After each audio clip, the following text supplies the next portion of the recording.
आज 28 सितंबर 2025 को अव्यक्त बाप दादा ने हमें वरदान दिया है।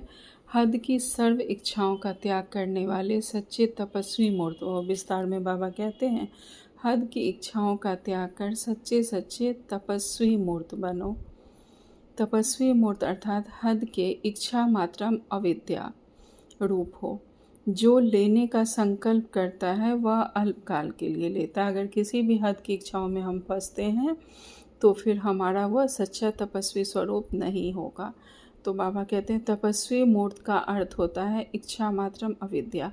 अगर हम किसी भी चीज़ में लेने का संकल्प करते हैं तो वह तो हम अल्पकाल के लिए लेते हैं, लेकिन सदा काल के लिए गवा देते हैं। तो बाबा कहते हैं तपस्वी बनने में विशेष विघ्न रूप में यही अल्पकाल की विनाशी इच्छाएं आती हैं। इसलिए अब तपस्वी मूर्त बनने का सबूत दो, अर्थात हद के मान शान और लेपतापन का हमें त्याग करना है। तो बाबा कहते हैं हद के मान शान और लेपतापन का त्याग कर विधाता बनो। जब विधातापन के संस्कार इमर्ज होंगे तो सभी संस्कार हमारे स्वतः ही दब जाएंगे।